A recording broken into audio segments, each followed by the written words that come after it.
Kako lahko prebavne težave ustavimo z Enterosgelom, smo v naši oddaji že povedali. Danes pa nas je zanimalo, če ga lahko ob težavah damo tudi otrokom in v kakšnih primerih. Nataša, nam lahko ti kaj več poveš o Enterosgelu? Ja, seveda, Enterosgel je enterosorbent. Predvsem je dobra stvar ta, da gre čez cel prebavni sistem, naj se veže tisto, kar draži v bistvu črevesje in spravi z blatom ven. Se pravi, v 6 do 8 urah se v bistvu izloči iz prebavnega sistema. Je pa predvsem pomemben naprimer pri driskah oziroma zastrupitvah. Zakaj? Pri rotavirusu smo imeli en velik primer, naprimer na samem sinu, se pravi, pri 12 mesecih je bil rotavirus v bistvu prisoten. Driska je bila toliko močna, da se ni ustavila ne prvi, ne drugi dan. Tretji dan pa je na srečo v bistvu je pomagalo v tej meri, da se je driska popolnoma ustavila, da se je normalno v bistvu začela tudi prebava urejati potem zatem. Je pa res, da smo mogli v bistvu še 3 dni nekako jemati Enterosgel zatem, ko se je ustavila, zato da v bistvu smo preprečili, da bi se ponovno pojavila kakšna driska oziroma bruhanje. Na kakšen način otroku daš Enterosgel? Jaz ga preprosto enostavno dam v bistvu na čajno žličko, stisnem z gelom ven. Je pa res, da večina priporoča, da se zmeša v vodo oziroma v čaj, v nek napitek.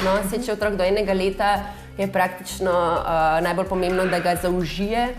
Se pravi, da tudi če že sokove dajo, lahko tudi sok, nobenega problema, važno je, da spije, gre v bistvu v prebavni sistem in pomaga tam. Je pa res, da pri hudih driskah, pri hudih zastrupitvah je priporočljivo, da se dvojni odmerek vzame, kar pomeni, da naprimer pri takemle damo 1 čajno žličko, se pravi 1 odmerek je polovica čajne žličke, se pravi 1 cela. In je zadeva v bistvu rešena, vsako odvajanje se pa potem ponovno da malo gela, da se popolnoma ustavi. To se pravi, lahko mamice brez skrbi dajo Enterosgel majhnim otrokom? Ja, seveda. Mi nismo imeli nobenega problema, tudi ko se pogovarjamo z uporabniki in priporočamo, da ne na ta način v bistvu jemljajo oziroma poskusijo dati otrokom Enterosgel. Zaenkrat ni bilo problemov, tudi pri tistih, ki mogoče imajo tisti večji odpor do hrane, so še vedno enostavno, zato ker je v tekočini, so spili in ni bilo nobenega problema. Driska se je ustavila in potem tudi seveda otrok je lahko normalno funkcioniral naprej, pa najbolj pomembno je, da se je prebava sama uredila, da ni bilo ponovno spet problem, čez 1 teden. Če še enkrat recimo ponoviva, ob kakšnih primerih je dobro, da vzamemo Enterosgel? Se pravi, Enterosgel se vzame lahko kot podpora, se pravi, ko vemo, da pride neko obdobje, ko je več virusov, bakterij v okolju, ko je, imunski sistem mogoče majčkeno bolj preobremenjen oziroma imamo tudi kakšen stres prisoten.